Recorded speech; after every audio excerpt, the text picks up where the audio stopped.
Moist von Lipwig is back in Terry Pratchett's Making Money, book 36 of the Discworld, and what a fantastic book. Moist von Lipwig. That's the name of names, and don't forget his adorable partner, Adorable Deerheart. Although, if she was a real person, I don't think I would be smirking when I said that, because you'd most likely get a stiletto. Best case scenario for the foot, probably somewhere else. Another fantastic story. After going postal, poor Moist is a little bit bored. Adorabelle's off chasing golems as part of the Golem Trust, and he's gone a little bit postal. He's breaking into things, he's climbing walls, literally, and getting into a little bit of a mischief because he needs a little bit of something. The post office, he's fixed that. He's fixed the Clax Towers. He needs something. He needs a challenge. So, Lord Veterinary is not a man to let somebody sit idle. Decides to offer him a chance to be in charge of the bank and the Royal Mint. Now, Lord Veterinary doesn't make offers you can't refuse. Of course you can refuse them. You just really don't want to. And but Moist kind of does refuse this one, but unfortunately for him, someone else has a bit of a play in the hand that sees him back in charge of the bank, and that's where the fun kicks off. He's gonna make money. That's what he's doing. That's what bankers do. And there's so many little catches, so many little quirky things in this book that I love so much, including Moist's secretary at the post office, who's a golem. Now, golems aren't necessarily male or female. We just sort of assume that they're male because, we're these egocentric males that think that anything is male as a rule, But then they're nothing. They're robots. They're clay magical robots. But one of them, his secretary, for some reason thinks is a woman, but she's neither here nor there. But thinks she's a woman, and the office ladies, the counter ladies at the post office, have been giving her magazines and that, and to help her with feminine stuff. And this book is brilliant. So she's wearing a dress, and there's some genuine moments. Like, she basically, Moist barges into her and falls down. This big solid clay creature that is built like a brick shit house and basically the size of a brick shit house, and you are not looking up my dress, Mr. Lipwig. But at what would he be looking up her dress? They're like Ken dolls, they're animatronic, so there's nothing there to look up, male or female. But just little moments like that these are just the Easter eggs that Terry spreads through his books. Now at the Mint, he gets the rundown from Malvolio Bent, who's not humorous. No one would find him funny. There is nothing funny about Mr. Bent at all, and that one's going to play out later. And I won't tell you because that's a spoiler, but very serious man who understands numbers and has never been wrong. And he knows how banks work. He knows how the mystery of it. He knows the ins and outs. He knows how to keep it on track. Of course, Moist is a showman. Moist is a, provocateur. His brain works best when it's caught off guard and it's not really, it's kicked into, high gear and it's not really running the show anymore. His mouth's doing his thinking. So it's a bit of a personality clash on that one. And he's got ideas to fix the bank, and You know, we've got the times back in. So this is one of the loves. And I think this is what we lost. There was so much potential of where Terry was taking these books when we tragically lost him. You know, so many little quirky characters that could have continued to pop up, and, you know, stories in their own, but trickled through the world, and what we would have had, you know, 10 more books from him, 3 more books from him, you know. But here the quirky characters start to come in, and Saccharissa from the Truth and the Times, she comes back into it and creating a little bit of havoc too. And then there's the Lavish family, and this is how Moist basically got into the bank. The old lady, I know for the life of me I can't think of her name. Lavish was basically passes. Now, sharp old lady that's held onto the bank and held onto the reins with the aid of 2 crossbows on her desk to keep her family at bay, who are all you know, just horrible human beings, and basically left the controlling interest of the bank to her dog, the chairman of the board, and yeah, so basically he's in charge, and for the life of me can't think of his name either. Mr. Fusspot. Oh my god, I just googled that. You're wondering what I'm looking at. I'm normally, I don't know, I have my moments. I'll say I'm normally good, but lately I feel I've been blanking things a little bit.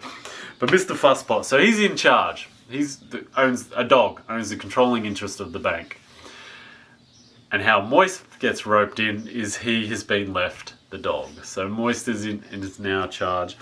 But the Lavishes are not happy, particularly Cosmo Lavish, who's got this bizarre obsession with Lord Vetinari, and not to, you know, Lord Vetinari's faced off against overthrowers and would-be assassins before, but Cosmo wants to be Vetinari, and that's some weird stuff, some interesting stuff comes out in those stories.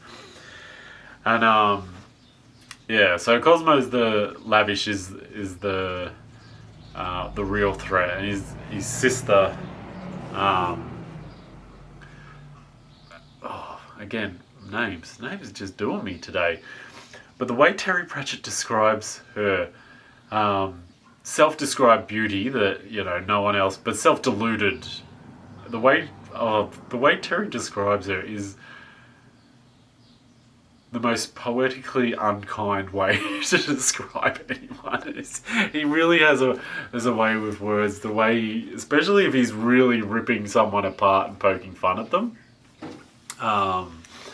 you know, and pointing out their physical flaws or their character flaws are brilliant. It, like, because this was I read 10 years ago or so, and I've just re-listened to it to share with you. I can't tab these stuff. I'm going to start doing that more often with these reviews, so I don't miss little things, little quirky things I want to share with you guys.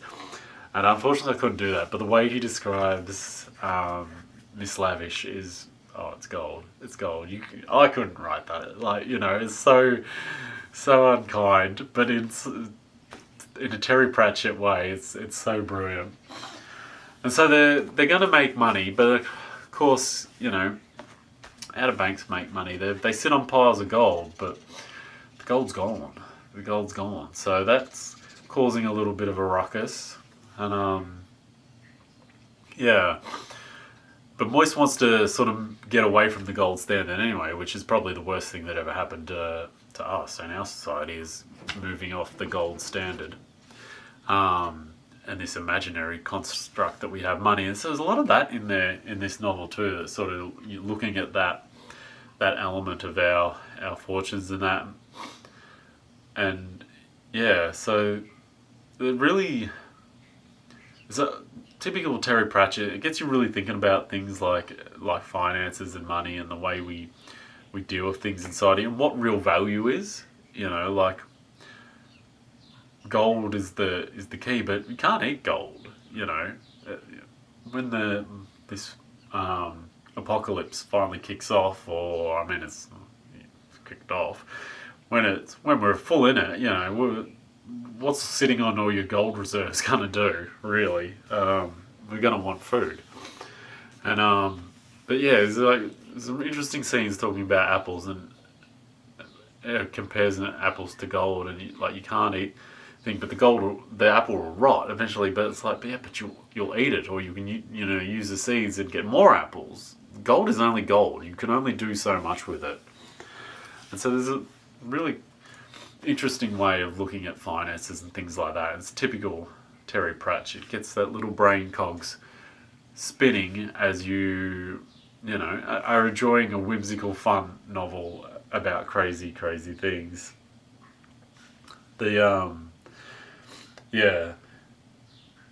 Vetinari's a big player in this novel, and I love when Vetinari's he's never a main character, he's never the focus, but I love it when he's heavily involved in Terry Pratchett's stories. He's always brilliant, and like I said, he doesn't make you an offer you can't refuse. It's the way he manipulates.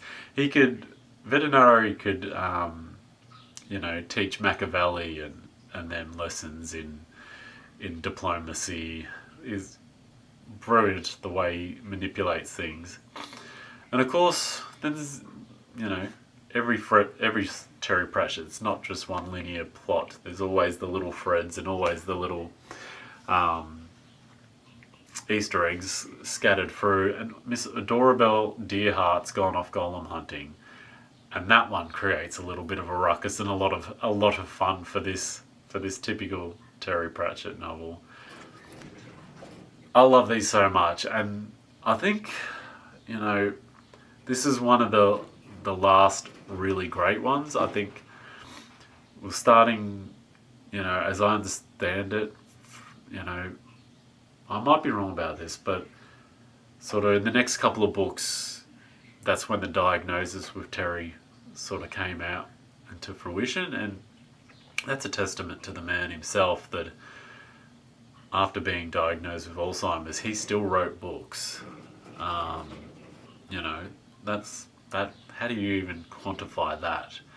That he could still produce books, going through what he's going through. But this is one of truly the last great books, making money, and that's really the sad part, because there's little pop-up characters in this, and he actually throws an Easter egg in this about the tax department that surely he was going to explore as a book, and the revenue and what he would have done with that could have been anything. And I think that's the sad part, that we sort of lost what could have been. What could have been Terry Pratchett had he given us 3 more books. Well, I'm greedy, I want 20 more books.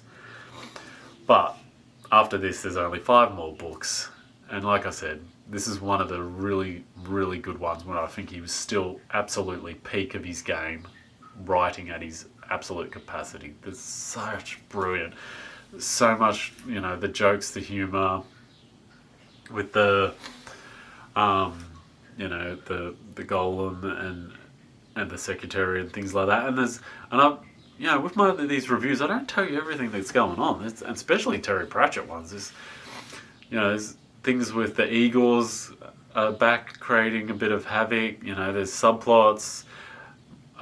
Visitor from Moist Past pops up. That's a really cool bit of a subplot stuff going on with that. There's typical Terry Pratchett. So much magic and so much brilliant things going on. And like I said, one of the last great ones from the master storyteller that was Terry Pratchett. Absolutely fantastic read.